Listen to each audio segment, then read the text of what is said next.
and this is going to be the start of my YouTube channel.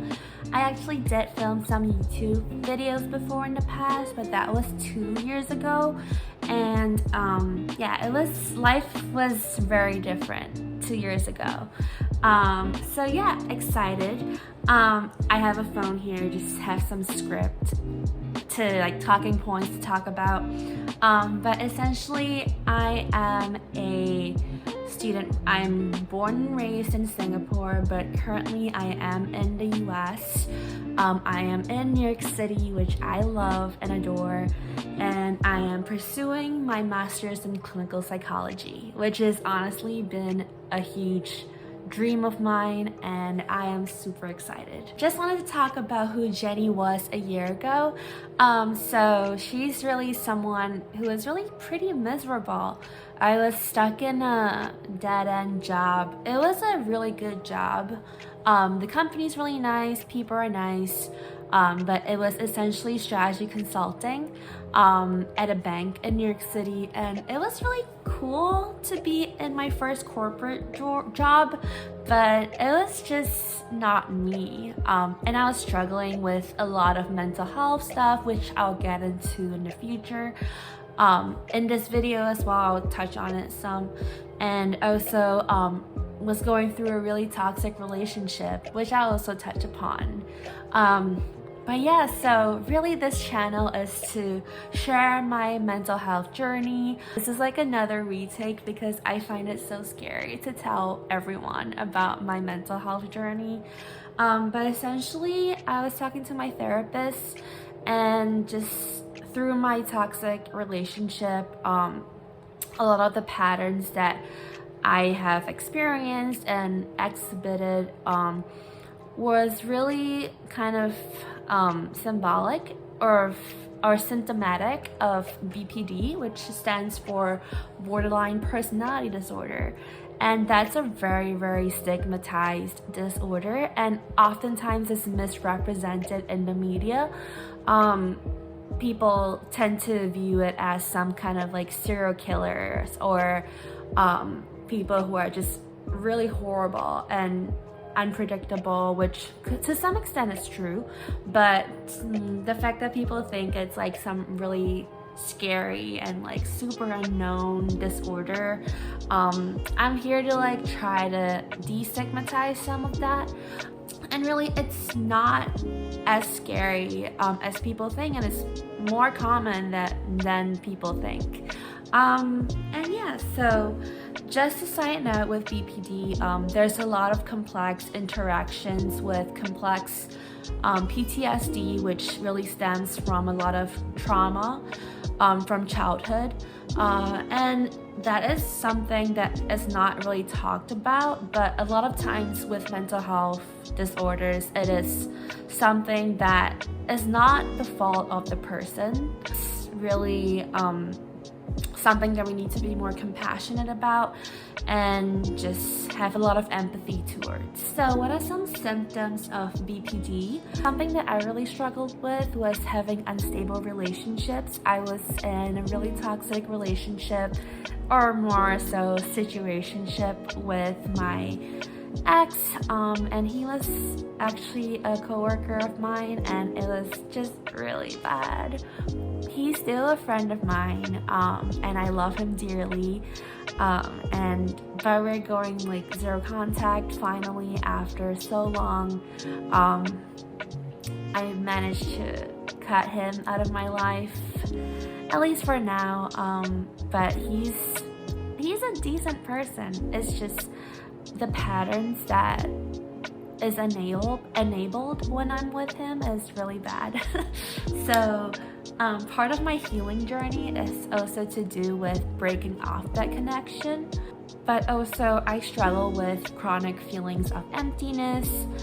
It's really hard for me to be alone with my thoughts and just be alone at home, but I find myself doing somewhat better at that. And also another characteristic that's common in BPD is extreme, unstable, and quick changing moods. And that's something that can be seen in other disorders as well, but it's very common in BPD. It can be like, oh, like you're happy with someone and then suddenly with a switch they become angry.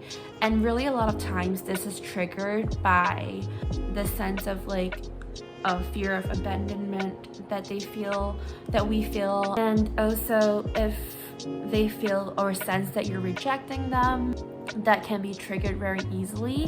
And really it's not their fault, it's something that's very implicit in their brains and like in our brains, and it's really very easy to trigger that. And there's studies that show that people with BPD tend to have elevated levels of cortisol, which is the stress hormone, and that happens way faster than other people without BPD.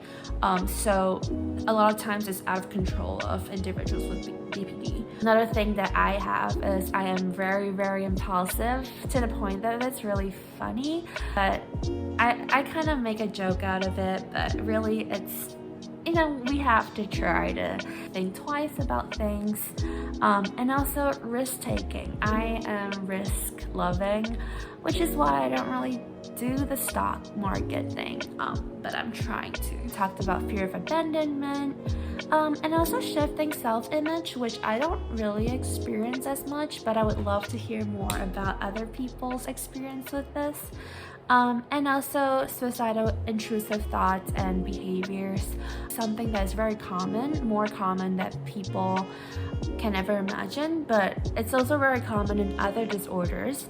But more specifically for BPD, it's really in response to feelings of rejection and abandonment, and it can be that this SI behaviors are an act of desperation to like signal to other people that you want their help and you want their attention and want their love.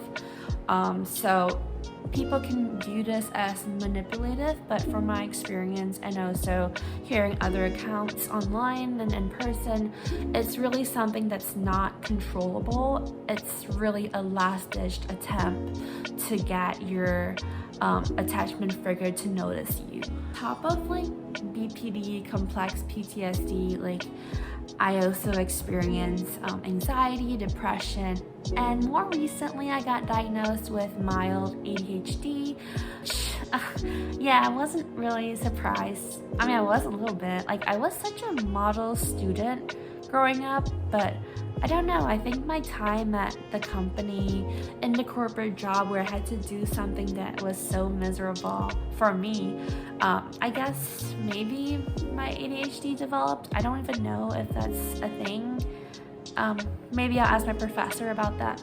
But yeah, something interesting is that, yeah, I take medication for ADHD now, and that has been super helpful in getting my dopamine levels up. So that's really good. And something I want to talk about too is also to do with coping strategies.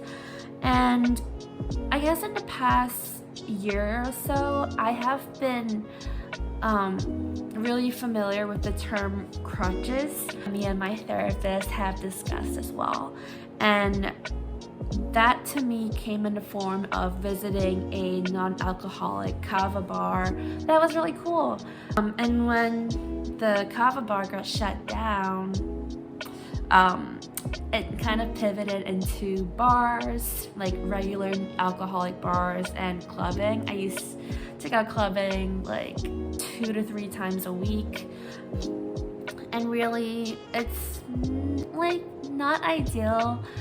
Ideally you would want to find something I mean, ideally everything is like to do in moderation, and that is good. But sometimes I also found coping strategies and crutches in people, and that's something that I'm trying to stay away from. And really, that's something that we're all struggling with, but I'm trying to do some inner work and focus on myself, and really transition to alone time and journaling, and also just keeping my space clean, keeping it decluttered, and really setting intentional goals. I set some quarterly quests For this year, this is a term coined by Ali Abdaal. He's a famous YouTuber, really trying to find community, which is a big part of the reason why I'm doing this YouTube channel thing. I really want to share my story, and hopefully my primary goal is always to help people feel less lonely in this big ass world. I've gone through that phase, especially when I was like in the midst of my mental health journey. I was really depressed, and I felt like it was so suffocating and just really scary to be alone. You're not alone, and there are so many resources and people out there that care about you. And if you just like the top number one contact on your phone, like just text them and be vulnerable with them, and you'll find that people love you way more than you think they do. So yeah, I would love to share my story. Can't wait to get this video out. And really, if you're interested in following my journey and navigating city life, and also just follow my journey of being a student studying clinical psychology, please like, subscribe, and yeah, follow along. So really into entrepreneurship, and I'm going to a couple of entrepreneurial events to network and stuff like that, which is so scary, but we'll see. I'm super excited. It's currently 1 a.m. and I probably should go to bed, but super excited for this journey.